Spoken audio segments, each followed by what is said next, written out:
மீன் பிரியர்களா நீங்கள்? உங்களை அலர்ட் செய்யும் வகையில் உணவுத்துறை அதிகாரிகள் பகீர் எச்சரிக்கை ஒன்றை விடுத்திருக்கின்றனர். இதனை விரிவாக பார்க்கலாம் இந்த செய்தி தொகுப்பில்.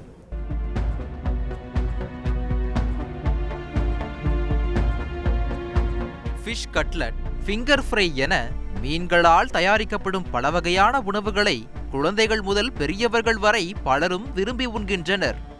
மருத்துவர்கள் பரிந்துரைக்கும் உணவிலும் முதலிடம் பெறுவது மீன்தான். கண் பார்வையின் திறன், இதயத்தின் நலன், நரம்பு மண்டலத்தின் செயல் என நம் உடலின் பல வகை நன்மைகள் இந்த மீன் உணவை சார்ந்துதான் இருக்கிறது. இந்நிலையில் சுமார் 40 ஆண்டுகளுக்கு முன் நம் நாட்டில் உள்ள நீர்நிலைகளில் புதிய வகை மீன்களின் நடமாட்டத்தை கண்காணித்த அதிகாரிகள் அவற்றை ஆய்வு செய்த நிலையில் அவர்களுக்கு அதிர்ச்சி காத்திருந்தது. அசூர பலமும் அசாத்திய விஷத்தன்மையும் கொண்ட ஆப்பிரிக்கன் கேட்ஃபிஷ் என அழைக்கப்படும் ஆப்பிரிக்கன் கெளுத்தி மீன்களை கண்டு அதிகாரிகள் அதிர்ச்சி அடைந்திருக்கின்றனர். நீரில் இருந்து எடுத்து தரையில் போட்டால் நிமிடத்தில் இறந்து போகும் நம்மூர் மீன்களுக்கு மத்தியில் இவற்றை தரையில் போட்டாலும் காற்றையே குடித்து உயிர் வாழும் தன்மை கொண்டவை.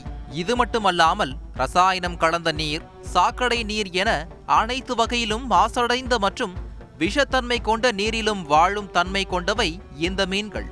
ஆறு, குளம் இவற்றில் இந்த மீன்கள் கலந்துவிட்டால் அங்கிருக்கும் எந்த வகையான மீன்களையும் இவை கொன்று அழித்துவிடும்.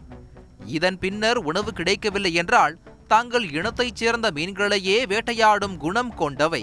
இந்த மீன்களை மனிதர்கள் உட்கொண்டால் கேன்சர், ஆண்மை குறைவு, தோல் வியாதி உள்ளிட்ட பல வியாதிகளையும் சில சமயங்களில் மரணத்தை உண்டாக்கும் அளவிற்கு ஆபத்தானவை எனவும் அதிகாரிகள் தெரிவித்துள்ளனர்.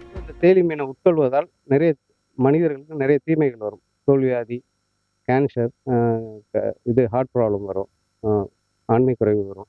அதனால இதை நம்ம அரசு தடை செஞ்சு வச்சுருக்கோம். பிடிச்சா கடுமையான நடவடிக்கை எடுக்கப்படும். அது மாதிரி கேஸ் போட்டு நம்ம அன்சேஃப் போட்டு ஜெயிலுக்கு அனுப்ப. மேலும் இந்த ஆப்பிரிக்கன் கெளுத்தி மீன்களை கடந்த 11 ஆண்டுகளுக்கு முன்பே இந்தியாவில் வளர்ப்பதற்கும் விற்பதற்கும் தடை விதிக்கப்பட்டது. இந்த மீன்கள் பார்ப்பதற்கு நம்மூர் கெளுத்தி மீன்கள் போன்று இருப்பதால் கள்ளச்சந்தையில் இவை ரகசியமாக மக்களிடம் விற்கப்படுவது தெரிய வந்துள்ளதாக தகவல் வெளியாகியுள்ளது. விற்பனை செய்யும் கும்பலை அவ்வப்போது அதிகாரிகள் களையெடுத்து வந்த நிலையில் சுதாரித்த கும்பல் இந்த மீன்களின் தலையை வெட்டி எடுத்துவிட்டு ஷீலா மீன்கள் என்று கூறி உணவகங்களுக்கு விற்பனை செய்யப்படுவதாக கூறப்படுவதும் அதிர்ச்சியை ஏற்படுத்தியுள்ளது.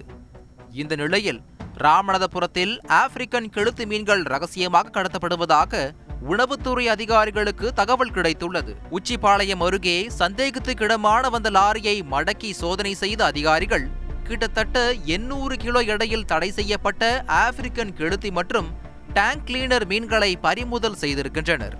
பறிமுதல் செய்த மறுகணமே அவைகளை மண்ணில் புதைத்து அழிக்கவும் செய்திருக்கின்றனர். இந்த விவகாரம் தொடர்பாக மீன்கள் கடத்த பயன்படுத்திய லாரியை பறிமுதல் செய்த அதிகாரிகள் இருவரை பிடித்து விசாரணை நடத்தி வருகின்றனர். இதன் பின்னணியில் யார் இருக்கிறார்கள் என்பது குறித்தும் விசாரணை தொடர்ந்து வரும் நிலையில் மக்களே உஷார். செய்திகளை உடனுக்குடன் தெரிந்து கொள்ள உடனே சப்ஸ்கிரைப் பண்ணுங்க.